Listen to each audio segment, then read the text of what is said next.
what you wanted to contribute. It's time to stop working and Aw. pay attention to me. I also love that he did that the second I pressed record. That was pretty good.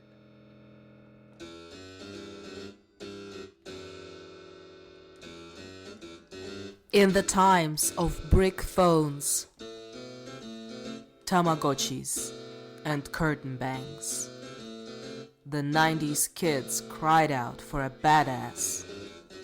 She was Xena, the warrior princess. The kicks, the moves, the nostalgia, the queerness. Xena made us gay. Okay. So, Hello. hi, I'm Kris, I'm Ellis. and you're listening to Xena Made Me Gay. And as we mentioned in the previous episode, we're changing up the format. It was Alice's brainchild, so you should introduce it. Okay, so basically, yeah, it's an experiment. What I wanted to try is for it to be less of a recap and more of a rewatch. What's the difference? I wouldn't say that what we were doing before in season one was bad, but sometimes I kind of wanted to talk more about the themes or get into details that sometimes get lost because we spend so much time just recapping the episode for those who haven't watched it in a while and forgot what was there. And we will try to do it as best we can in this new format. Also, we will not leave you hanging. But I want it to be a lesser portion of our new program. But as I said, as Kris mentioned, this is my brainchild. So if it works, then okay, and if it doesn't, it is completely and totally my fault. Don't blame Kris for it. Yeah, that works for me. Okay. So with that in mind, let me set the new rules. So first rule that I wanted to Rules. Oh my god. yeah, we have rules. Jeez. So first rule that I wanted to set for myself and perhaps set myself up for failure is Mhm. to recap the episode in 5 minutes or less. Maybe you can time me. I will. Yeah. And I purposefully did not write anything down because I knew if I started to do it, then it definitely would be longer than 5 minutes. So What? That's not how things I'll work. try to just remember what happened in the episode. I'll try to recap it for you as best I can. And then Kris will chime in with important details that I no doubt left out. Shall we try it? Oh yeah, I mean, I like how, quote unquote, enthusiastic you're about this. Keep listening, dear listeners, because Kris is thrilled to try this new thing with me. yeah, wow. Sounds great. This is going incredibly well already. Um, Mhm. Okay, so the episode is called Orphan of War, and it starts as many other Xena Warrior Princess episodes start with our gals walking through the woods. They're walking through the woods, and then they're suddenly attacked by some baddies. And again, as it often happens, they're attacked by some baddies, and then the centaurs are also there out of nowhere. So we basically find out that Xena and Gabrielle are there to kind of stop the random baddies with a very homeless-looking, shaggy-haired leader from attacking the centaurs. But an important detail that we learn at the very beginning of the episode is that when a kid tries to attack Xena, because this kid knows that Xena is evil, because this kid thinks that Xena is still the one she was before, when this kid tries to attack her, of course, fails and goes on his merry way to play ball with his buddies, Xena casually mentions to Gabrielle that that's her son, Solon. Dun dun dun, that's the big kicker of the episode. Then we have some plot happen. The plot basically is that the baddies want to steal a MacGuffin from the centaurs, and it's the stupidest MacGuffin. The MacGuffin is Ypsilon Stone, Icky Stone, something stone, a stone with a strange name that basically contains all of the evil parts that centaurs might have possessed but do not because they're all noble. So basically, a person who steals that stone will possess that power and become the greatest, baddest centaur of all. To gain that power, baddies try to attack the camp, try to watch over Xena, find out that Xena has a kid, steal said kid, and of course, in the end, Xena retrieves her son. They have some bonding in the process. And our stupidest MacGuffin was hidden in the stupidest place possible inside the sword that the kid was logging with him this whole time. The main baddie with a shaggy haircut makes himself Epsilon stone soup. The only thing that I can describe it like that. Becomes this monstrous centaur, but of course gets defeated by Xena because that's Xena. Xena has some doubts whether to tell her son that she's his mom, whether to take him with her, but in the end she decides not to. And Gabrielle and Xena go on to the new adventures, and her son Solon basically stays to live with the centaurs. The end. That was 3 minutes and 22 seconds. All right, cool. Now I wanted to focus on some notable moments from the episode, and I think that Kris also has some. And the first notable moment for me was Xena's eye makeup is even more pronounced than it was in season 1. I don't know. Yeah. Right? I also noticed that like either there were just more close-ups or of her face. I mean, it was like an episode that focused on her emotions quite a bit, so we did see close-ups of her face quite a lot. But yes, I definitely was very aware of her makeup in this episode. Yeah, the smoky eye is smoking. I mean, it looks great on her. It does. It is a bit weird that we never see her put on a face in the morning. Yeah. As part of her routine. Yeah, Or and like journaling. I could imagine. Brushing her hair 1,000 times and doing. And then Argo's hair. Yeah. Oh. But yeah, like, and I wouldn't even be surprised because we're shown a very particular world where, like, you could imagine, like, the ancient Greek Sephora or, like, whatever there was in New Zealand in the 90s. But yeah, Xena is just not the kind of gal that you would imagine, like, doing a smoky eye every morning. So that looks a bit weird. Yeah, and we know that she can fem it up if the situation calls for that, but that's just not her regular thing. Everyday routine. Yeah. Yeah. But anyway, I'm curious to see, are they going to tone it down like as the season progresses, or is it just the season 2 thing? One moment that I wanted to mention was that at some point in the beginning, when Xena and Gabrielle are being attacked, someone shoots an arrow at Xena. She gets her sword out and slices the arrow in half as it's traveling towards her in a way that each of the halves kind of bifurcate to like 2 different sides away from her and further behind her, and each half hits a baddie and they fall, I assume, to their deaths. That is amazing. that is very impressive. Yeah. Yeah, that seems like computer game move.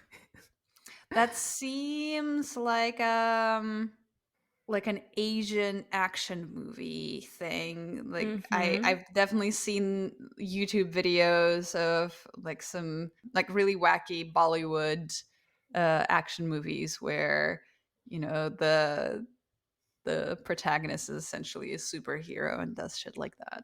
Yeah, and that makes sense because, like, as we know, Xena was based on those kind of movies, so Well, not Bollywood. Not Bollywood, but like away from this very head on Western action and more in terms of like this fictional fantasy martial arts sort of movies.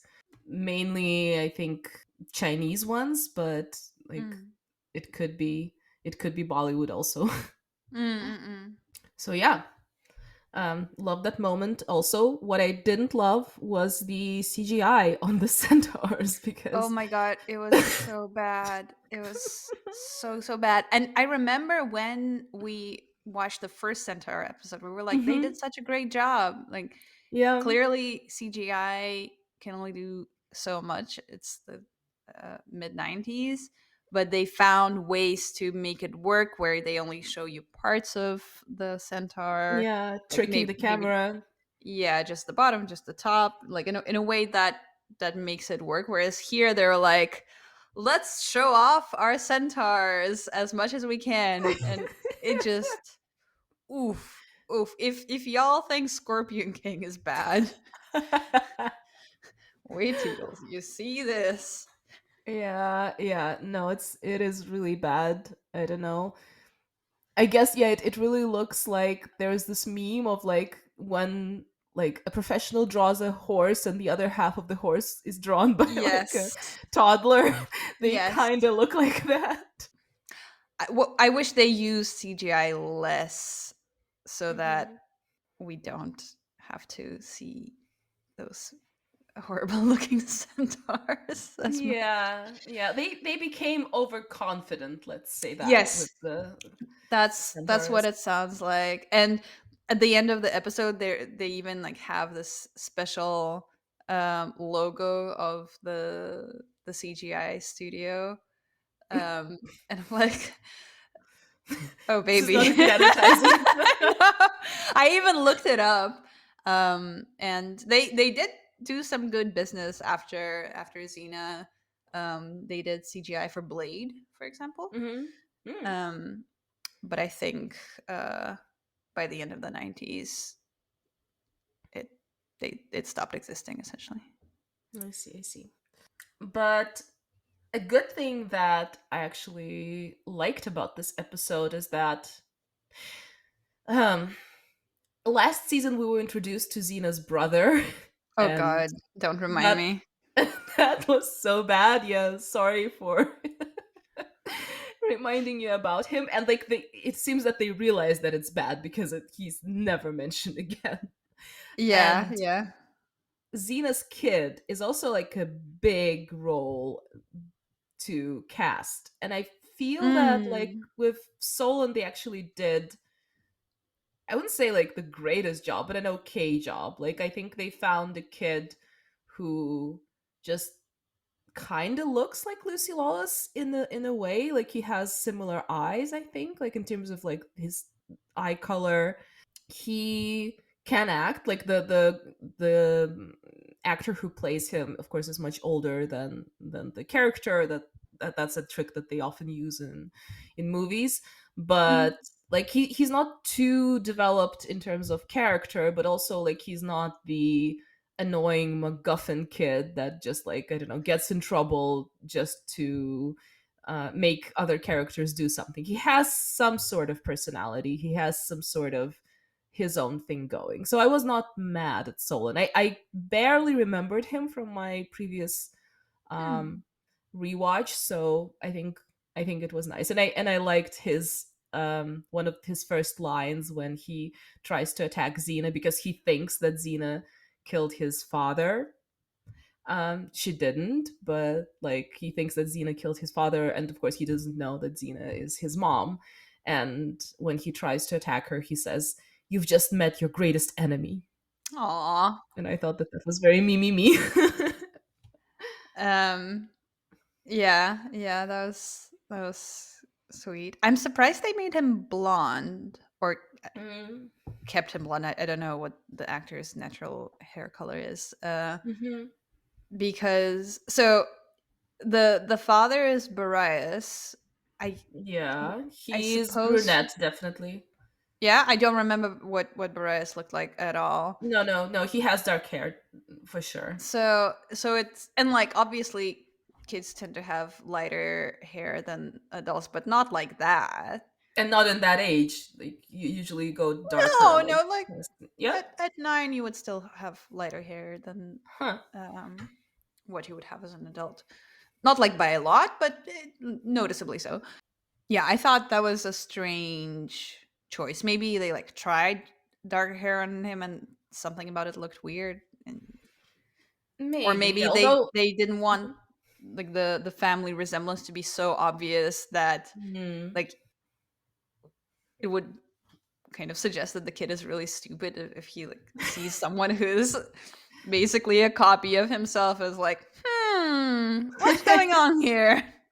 I don't know. Yeah, I mean, the other theory that I have is that within like a very simplistic storytelling that sometimes Xena Warrior Princess uses. Blondes are kind of representative of innocence. Like, I think it's Mm, not no coincidence that Gabrielle is blonde and Xena is right. dark haired.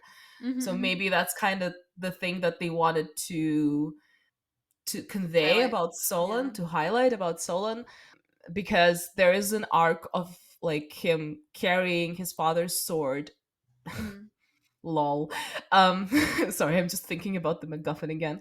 Wow. There is an arc of him carrying his father's sword, and the centaur who raised him basically, I think, teaches him how to use a sword, and this angers Xena a lot, and she's like, I don't want him to become a warrior, which is strange in the world they're living in.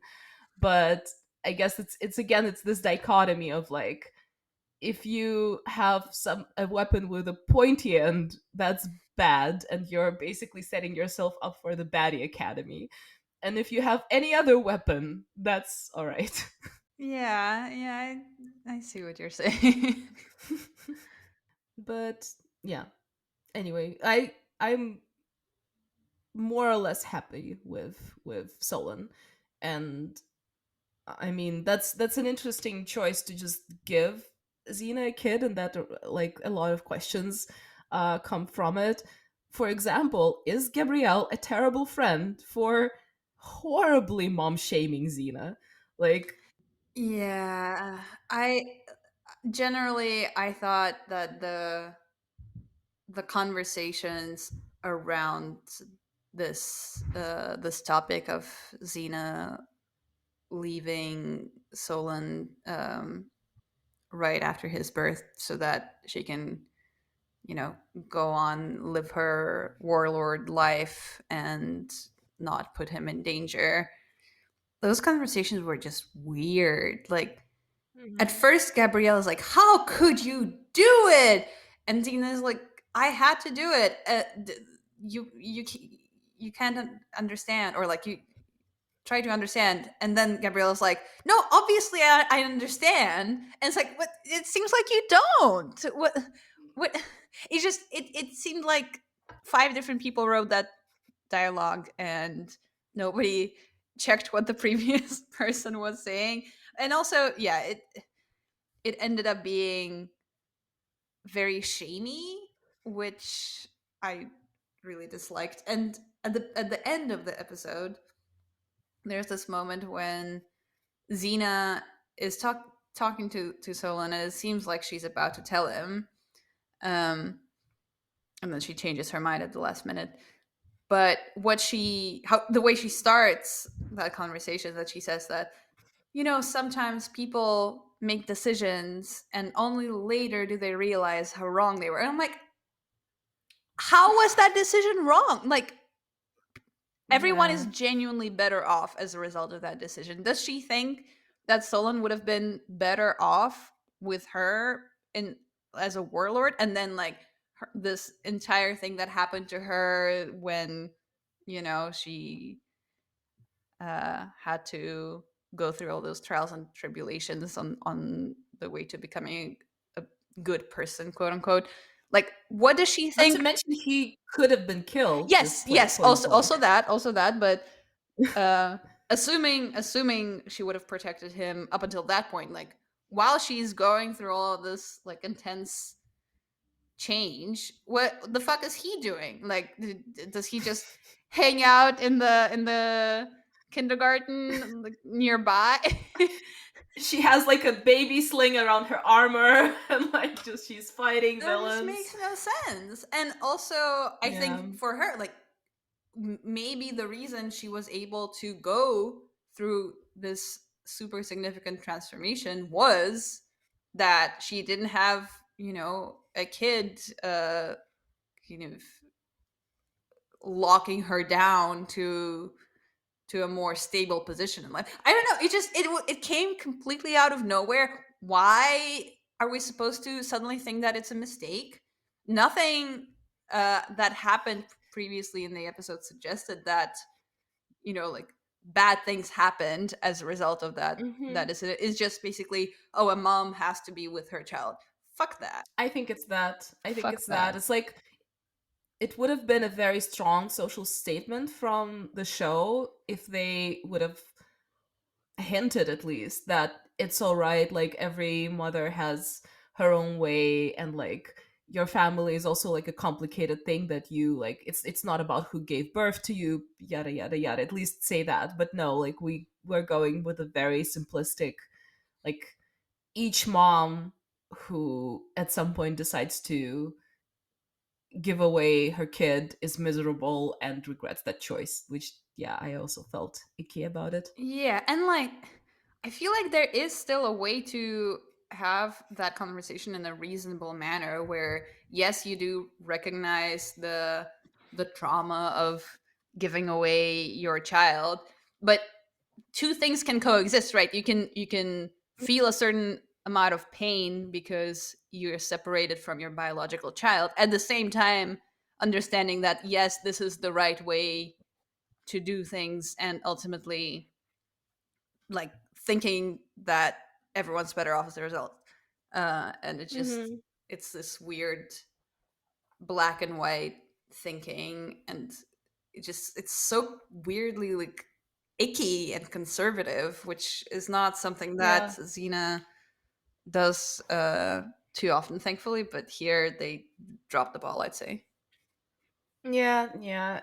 And I'm glad that Gabrielle apologizes at the end, at least, because she really was a dick to Xena in this first conversation. But still, like, it kind of leaves a bad taste in your mouth. For sure. Mm, any other notable things? So there are just a few random things. Like at some point, there is a guy with a makeshift telescope looking at Xena, Yeah. and she has this weird spidey sense where she knows if someone's observing her from a distance, even if she doesn't see them. Later in the episode, she Hmm. does actually see the glare of the sun in the telescope, and she spots them. But even before that, before she actually can have any physical um confirmation of someone observing her, she just feels it somehow. And the baddies even have a conversation between each other on that topic, with the baddie of the week being like, yeah, that's, I remember that, like that's how she's always been. She's like, oh, okay, cool. I mean, slay. I mean, it's Xena, yeah. But I also really enjoyed the makeshift telescope, like the ancient Greek telescope. It's just like a few like clear-ish rhinestones positioned one, Rhinestones. not right, like how do they call them, like I don't know, colored glasses, Yeah. called piece of, it's like a few pieces of colored glass Yeah. positioned in a way that like you kind of look through them, and it's, I guess it's supposed to enhance your vision. And the dude who is like operating the makeshift telescope is called Seer. Yeah, the seer. Okay. Yeah. I um wonder if he has a hearer oh. somewhere in the woods. Speaking of the baddie of the week, why Mm. did they make him look so homeless? We've had many baddies, and look, obviously, hygiene standards in ancient Greece not quite the same. Totally fine, but Yeah, yeah. I think the Xena universe still establishes some kind of a baseline um, of cleanliness that we've come to expect from people. Hmm. And that guy is so far below that baseline. Like his face looks like it hasn't been washed in weeks. His hair looks wild. Like, what is that? It looks super dirty. It looks matted. Like, he looks like he's been sleeping under the bridge for weeks. Yeah, Whoa. yeah. I think that Xena Warrior Princess, like, the show has two types of baddies. Either you're looking homeless, you're dirty. Like, this one is particularly dirty, with like some form or another of like a dirty homeless look, or you're well oiled and you don't like wearing shirts. But I don't remember any other villains being this homeless. Maybe I'm just thinking ahead. I can remember one, but I think he's going to come in future episodes. But I think that like let's see, let's do a tally of like dirty baddies versus Interesting. well-oiled Do you bally think baddies. so? Because it's a new season, do you think in between the seasons they got a few notes from the network being like, "Your villains are too hot.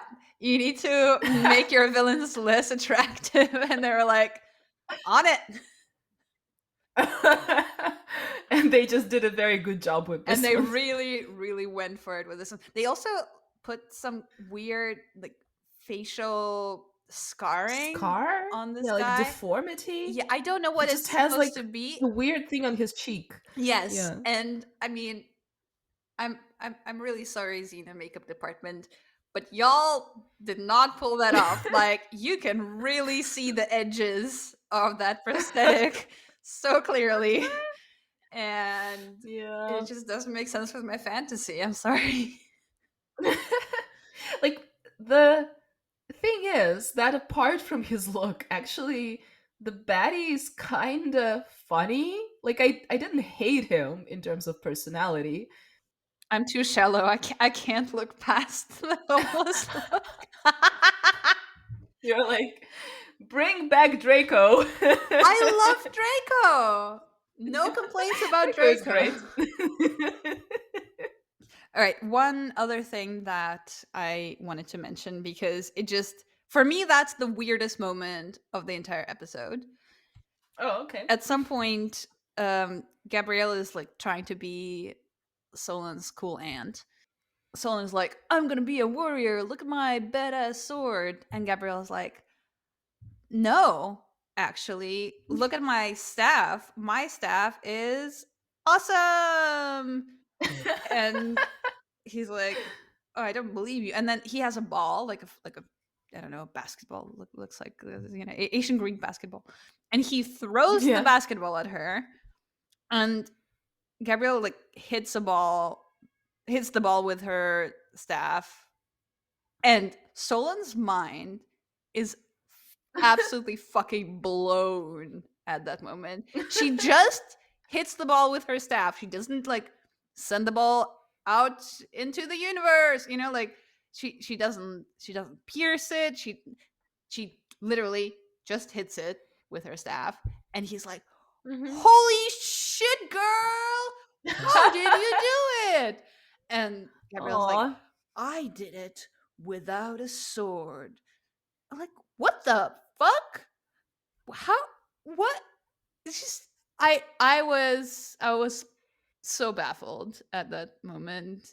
Like literally they couldn't come up with anything better for Gabrielle to like demonstrate that you can do cool things with a staff other than hitting a fucking ball. You can hit a ball Yeah, with a yeah, fucking that does seem spoon. that does seem like he's too impressed with that. I agree. But like again, I So think that dumb. kind of like goes back to I said it's so dumb. oh, it is. Again, what I was saying that like they're really trying to establish this sort of moral code that is very complexist specific, Mm. like really only about the show. It like if you have a weapon that can draw blood, then you're basically a baddie and you're like a bad person and you're have a potential to kill someone, which is like the worst thing that you can do no matter the circumstances. Even if you're defending someone, even if you're defending yourself, doesn't matter. Your innocence is lost and that's it. But Mm. after your innocence is lost, you can just go and just like kill it. Like doesn't matter how many you kill, you just go and like as many as you want. So yeah, that kind of like I think it was even when I was watching the first time that was a bit strange to me, and now I can see that that's really a moral code that the screenwriters just wrote for themselves at some point. Speaking of things that don't really make sense, Mhm. at some point when Solon is captured, Xena sneaks into the baddie camp to get him out. She Yes. gets the key from the baddie of the week and like knocks him out. Easy peasy. And she does that really sneakily, so nobody knows she's there. Then she hides out on the roof of a building of some sort, and tries lifting up an entire metal cage. Like, it looks heavy as fuck. An entire First of metal all, it's cage heavy. with And Solon secondly, inside. Solon is in it. Yes, Yeah. yes. And so she wraps she wraps her whip around it a couple of times, and for some reason, like Mhm. that's just, like super glued to the cage. And she tries lifting up this entire cage with Solon inside to whatever roof she's on. Um, all the while she has the key, and even like at some point she does drop the key to Solon so that he can free himself. Why not do that from the Mhm. beginning? Why not just like drop the key to him while he's in the cage? He opens the cage and then she lifts up Solon on his own. She's like, I don't know, like 9 years old. Do they have proper motor skills? Like, I can see that he's talking, but I don't know. I Yeah. didn't raise him. And also like that takes a good the couple minutes for them to figure that out. Yeah. Nobody notices anything. Like, it is in the No, middle no. of the camp, in the middle of the day, Hmm. bright Yep. sunny And there day. are even guards There are around guards that the baddie around of the week walking around, ordered them to watch the cage. not a single eye on that fucking cage. And like, it's a heavy metal cage. We can hear it. We can hear the like screeching noises of the cage kind of rattling, but they can't. No, no. So Yeah, strange. that's very stupid. Um, and the final little weird thing is that, and I feel like that happens in Xena quite a bit. At some point, Xena drops the cage. So I think Solon is out of the cage at that point. So, like, Xena has Solon, and the cage drops, and as it drops, it like keeps dropping through the ground into the longest well I've ever seen in my life. Yep, yep, yep, yep, And yep. and then Xena and Solon fall into that well as well. And they fall for, I don't know, 3 minutes. It looks Yeah, like. it seems like that's like Alice in in Yes, Wonderland sort of yes, fall. exactly, exactly. And then at the end, they're basically okay. Like, Solon breaks an arm. I mean, the only explanation I have is that like if Xena is half goddess, as Yeah, we come to assume, yeah, yeah. then Solon is also um Yeah.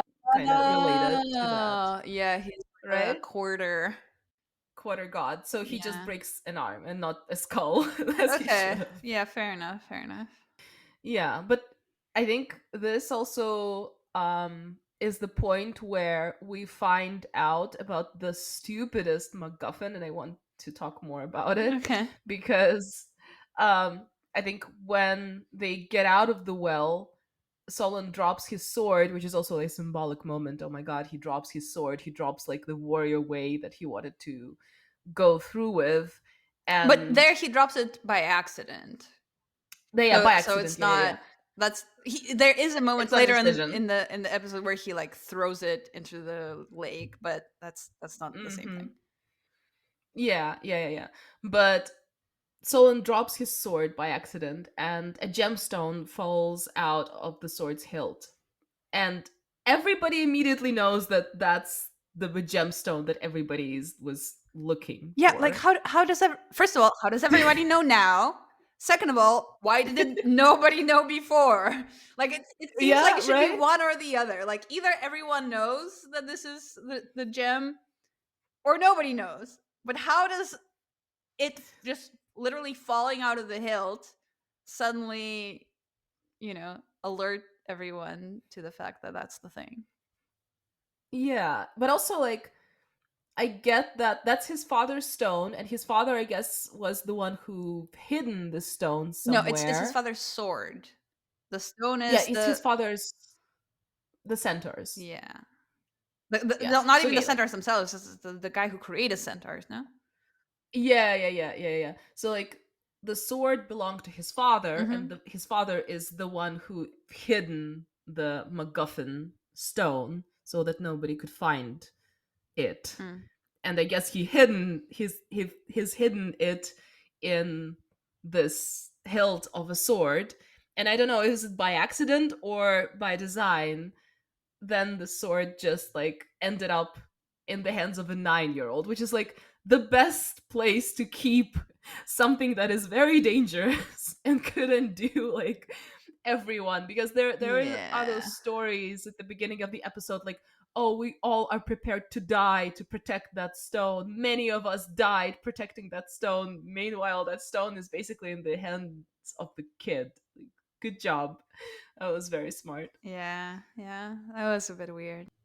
But what, on the other hand, I think that like one of the best parts of the episode was this relationship with music that Xena has. Mm. And through that relationship, I think she was able to kind of connect with Solon, because she asks him at some point like, what does he know about his mom? And Solon said like, "Oh, she's so good, she's so kind, she never fought badly of anyone." So like he's painting a picture that is very far away from Xena, and like you could see on her face like this pain and disappointment, because that's like absolutely not her. And then he says that like she had a voice like Orpheus. I think that's the metaphor that they use. And he's like, I wish I could hear it at least once. And then like he runs away or something, because that's back towards the first part of the episode where they don't have the best relationship with Xena, and Xena says like, I could sing for you. And I think I kept waiting for this moment. I don't think she ever does in this episode, maybe later on. No, I think she's gonna sing at his But funeral. No. Is that not right? I think she no, will. that's accurate. No. What? A bit of dark humor here. Well, it's not humor. I'm just telling you facts. They are connecting through music. Ouch. Just not in this episode. That's very dark. How's that dark? It's not my fault. I mean, not. Yeah, like I mean, it's not even about you. It's about like, yeah, connecting through music. Yeah. Everyone loves connecting through music. Sure. So I don't know what else to say about it, because it took a turn. But yeah, that was my thought, that I liked this part of the episode. Yeah, I mean, so that's kind of my problem with it, is that they keep talking about it, but at no point do they actually connect through it. Mm-hmm. And based on your reaction, the funeral doesn't count. Oh God. Okay. More fun things to come in Xena Warrior Princess. It's a very beautiful song that she sings at the funeral. I'm looking forward. Yeah. And I never liked It Solon, is. so I'll be happy when he's dead. She won't. Yeah, that's okay. She's strong.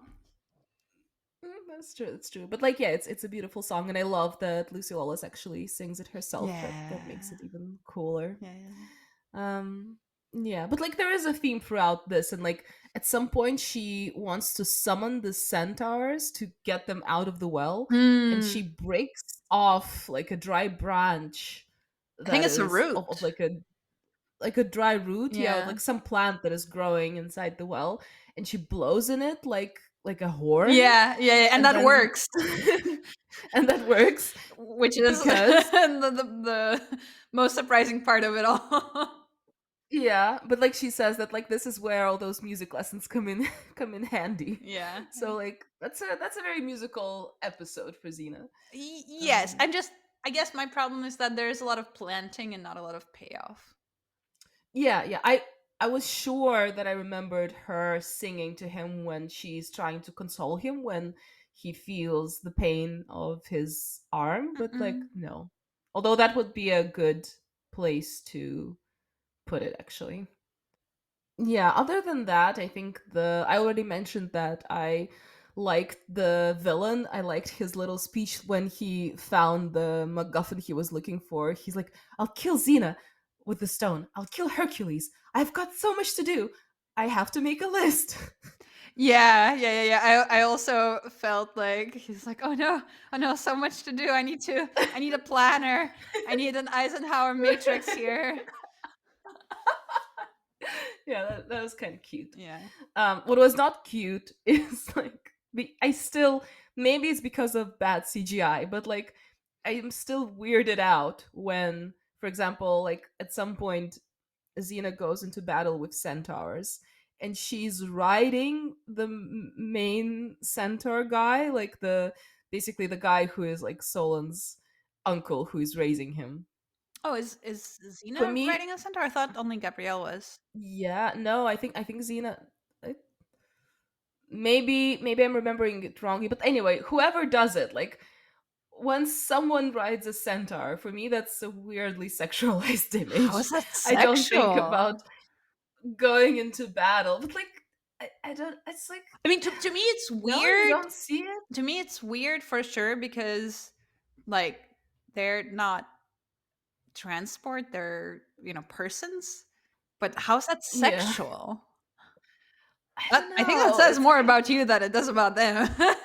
maybe like Do maybe I you have a wish centaur you kick. were the one riding the centaur? No, You saw that. maybe I have a centaur squeak. What? Squeak. Someone else's kink is a squeak. I Oh, know that from my diary days, oh yeah. life journal days. Oh yeah, yeah. Anyways, Mm.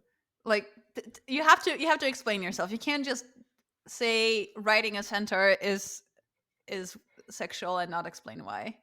I don't know. Like, I guess because like you have to be like very close to the center this way, and because they're people. It seems like you cannot just ride a person like a horse. Like there's I don't know. That for me, it has kind of like sensual connotations of what they're doing. But It I is don't like know. weirdly intimate for sure. But Yeah. I would say that there's still a big difference between like inappropriately intimate and sexual. Yeah, I don't know. I mean, maybe inappropriately intimate. Yeah. Mm. I really dislike that they did that, especially because again, in the first season, whenever we saw centaurs collaborating with humans, that never happened. Nobody ever Yeah. rode a centaur, and we were like, yes, good, because that would be weird.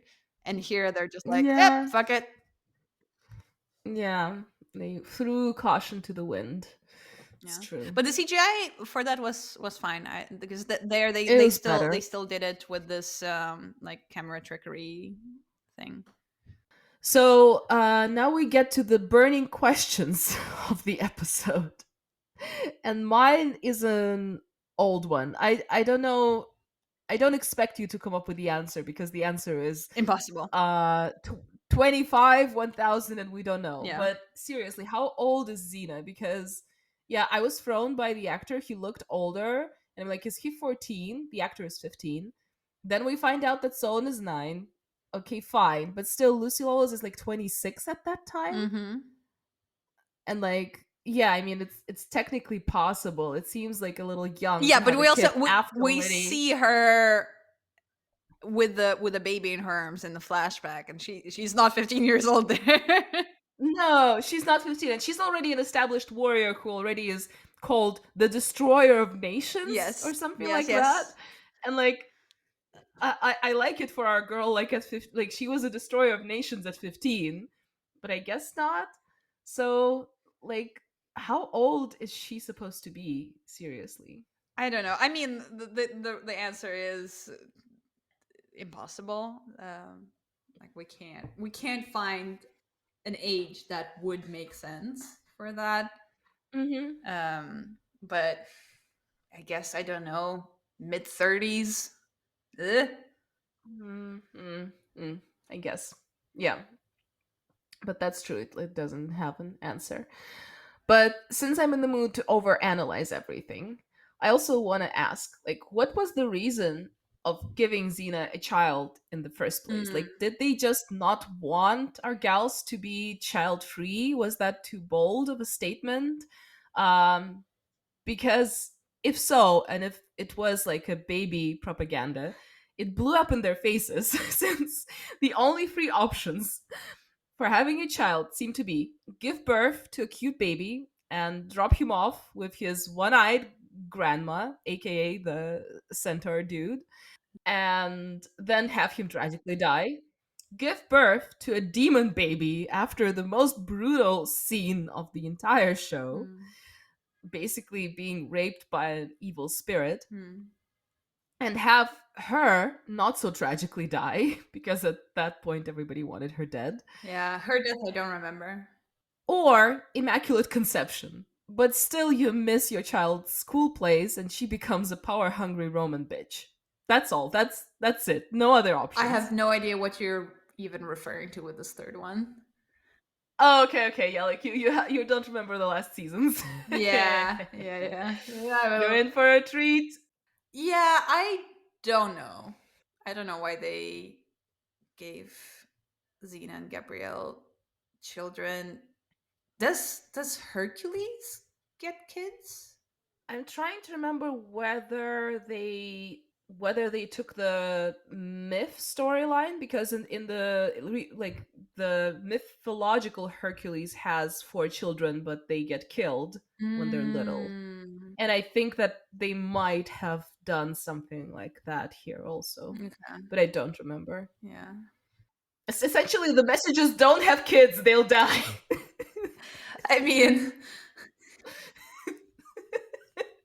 fundamentally, we all are gonna die. But,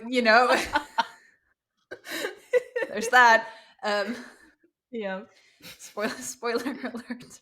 Because one explanation, I guess, is that when you're filming many seasons, you just have to come up with storylines, and sometimes that's an easy way to come up with a storyline. Um, Mm.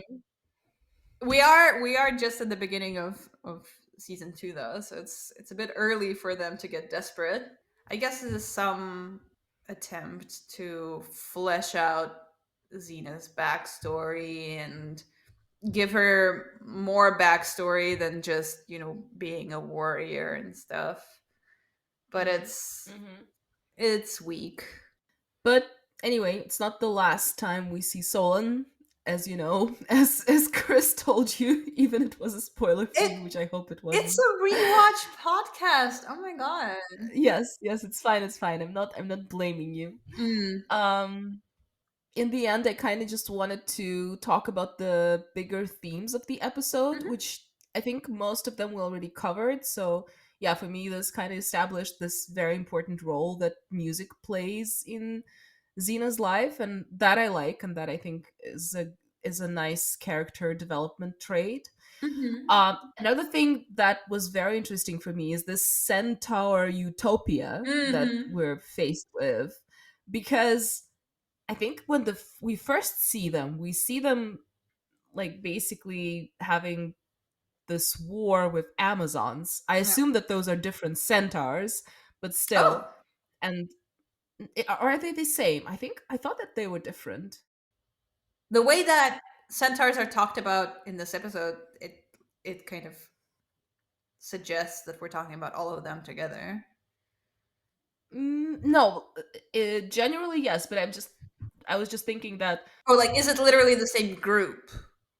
Yeah, the center group that was having beef with the Amazon, and the center group that is raising Solon. I thought that those were different, I but I might think be they mistaken. must be different because at some point when Gabrielle like brags about her staff, she says that she got it from the Amazons, and like if they're I guess they do make peace by the end of that episode, so Yeah, they're not still at yeah. war. I don't know. But there's no recognition in Solon's eyes. So yeah, I Yeah, also don't know. But whatever. anyway, I think that like the first time when we see the centaurs, they're just like they're shown just that they're human. They're different, they're human, No, they're not and human, they but have their own. they're I mean, like they're persons. persons, as you Yeah. say, like they're persons.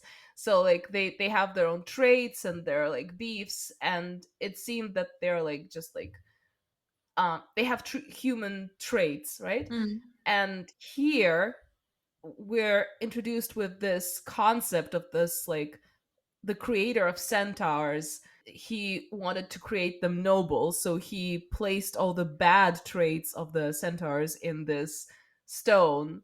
So we're basically shown that they're those perfect beings, Mm. and in those little things they try to kind of forcefully show us that, and it doesn't quite work, as any utopia doesn't quite work when we're shown it, because we always are looking for like what is wrong with that. Mhm. For example, when the leader of this tribe, when they want to go and save Solent, he's like, ask for volunteers, but no one should be ashamed for not going into battle.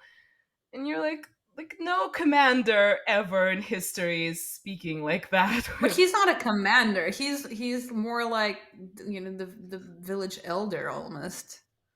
I guess, but still, like it's very uncharacteristic for that time, I would say. Mm. So I guess that they're like trying to paint them as this very perfect settlement with very perfect elders with very perfect rules.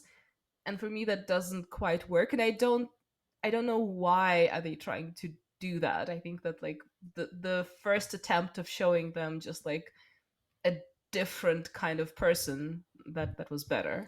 Yeah, yeah. I guess they were like, oh, there's this special stone that has all the evil centaur shit. That means the centaurs are not evil at all. I don't Mm-hmm. know. Mm-hmm. I agree it was unnecessary. It could have been just like when he was creating centaurs, first he fucked up and created some evil shit, and he was like, oh shit, shit, shit, and he like put it all in a stone and buried it, and then did a better job the next time. Yeah, yeah, I agree. So, but like we're going to see more of them, so I'm curious, are they going to forget that they Mm, made the centaur utopia? yes, I think the answer is yes.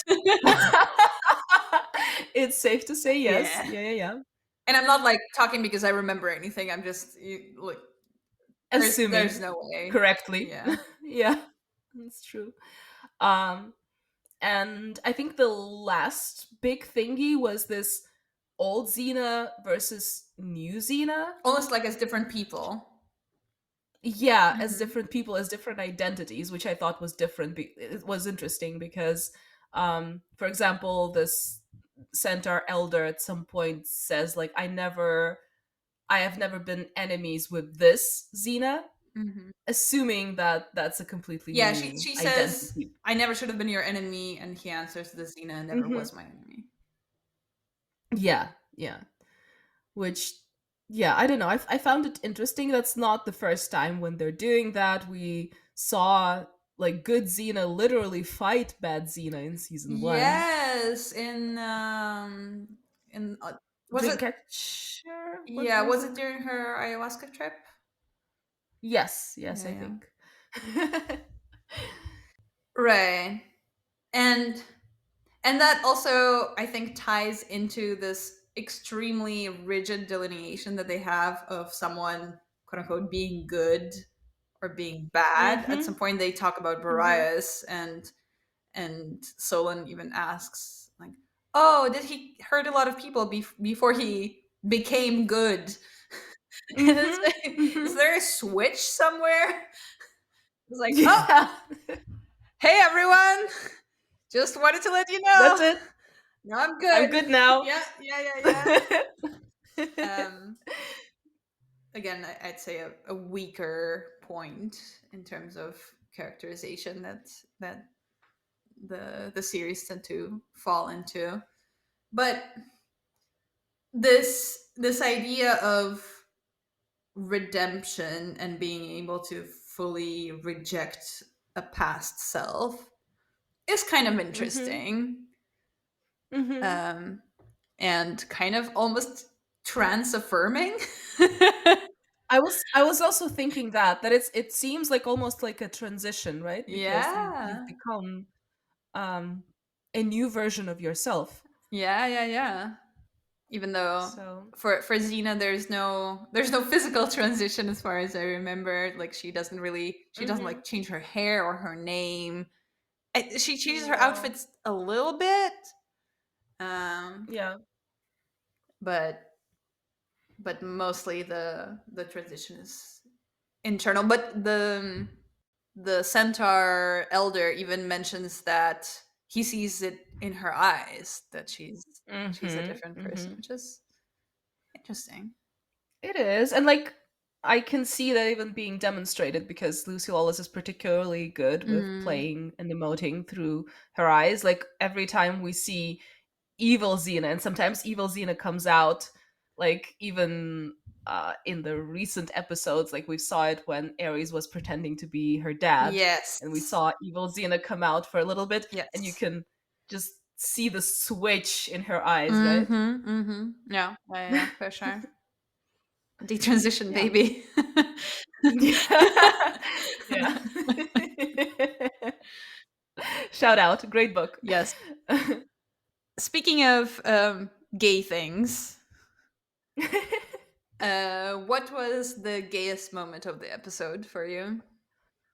Oh gosh, it's heavily heterosexual and heteronormative I episode. mean, it's not even particularly heterosexual. Like there's no sexual No, element there's to the episode at all, I would say. apart from Aside right. from writing centaurs, apparently.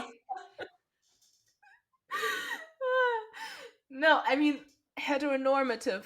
It was heteronormative for me because I Well, think that yes. all the themes of motherhood, at least like the way that they were spoken about in this episode. Yeah. But Very heteronormative and kind of cisnormative. yeah. But I think I was thinking about that, and I think that the best I can come up with is when Gabrielle at the very end, when I think when she apologizes, she says, "As a person who prides to be your friend," and it sounds completely fake. It's this quote unquote Yeah. friend. It's Mm-hmm. this nobody can believe you, honey. You yourself Mm-mm-mm. cannot. Yeah. And they even have so during that conversation they even have this moment where uh I think Gabrielle says something like, "But I'm always with you," or like I always support you, and Tina's like, "Yes, always." Um, Aw. that was cute. For me, I agree it's a tough one, but for me, the gayest moment is when Gabrielle is hanging out with Solon and she's like, "Isn't Xena great? Isn't she Aw. amazing? And she always does the right thing, and it's so cool." Like, this boundless enthusiasm that one tends to Yeah. have about someone you're in love with. You just want to like Yeah. sit next to any random person and just talk to them for hours on end about how amazing the person you're in love with is. That was very Yes. recognizable to me. Definitely. Yes, I agree. Oh, and we forgot to mention the fun credits in the end. Hmm. Unfortunately, it's kind of the standard fun credits kind of formula that Xena uses. It says, "No sleazy warlords who deem it necessary to drink magic elixirs that turn them into scaly centaurs were harmed during the production of this motion picture." They can do better. And speaking of better, How many chakrams out of 10 would you give this episode? I would say a 6. I think it was above average for me with the details about music, with some dialogue. I didn't mind Solon's character, and I think that that was a tough thing to introduce. But yeah, there are way better ones. I'm giving it a 2. Oh, really? Oh, really? Yeah, Okay. yeah. I fully hated it, and I kind of hesitated about maybe giving it a 3, like as I was watching it, and then by the time that the conversation happened in the last scene between Xena and Solon, where she's like, Mm. "You know Mhm. how people make mistakes," I was like, "Nope, 3 is too high." Okay, interesting, interesting. Yeah, no, Cool. I was bored. I It was not gay enough. I do not like Solon, and I'll be No. happy when he dies. Um, Soon. yes, yes, something to look forward to for sure. I don't understand why the villain of the week was so homeless. I I don't understand why Xena tried to lift the whole cage. I don't understand why Solon thought that hitting a ball with a staff was cool. I don't get it. This episode gets 2 chakrams. Okay. Cool. You are not feeling it. And if you, dear listener, are not feeling this new format, please inform us on our Instagram channel at Xena May Be Gay. Instagram Xena Made Me channel. Gay, right? Instagram page? Sure. Account? Yeah, but not chat. What? Yeah, YouTube channel, Instagram page. Yeah. Sorry, I'm new to social media. No, you're not. What are Um, you uh, talking about? that was sarcasm. Oh. So yeah, please let us know what you think. If you liked it, if you disliked it. Um, maybe we'll try to do another in this format to just see how it works, right? Yep. And then we'll tally up the scores and see whether we keep this or not. But thank you for sticking with our experiment. Yes, and we will see you soon to discuss the next episode. It's episode 2 of season 2, called Remember Nothing. See you then. And I remember nothing about this episode, so it's interesting. Same. See you soon. See you. We're not going to see you. Until next time. Talk to you soon. Talk to you soon. Bye. Bye.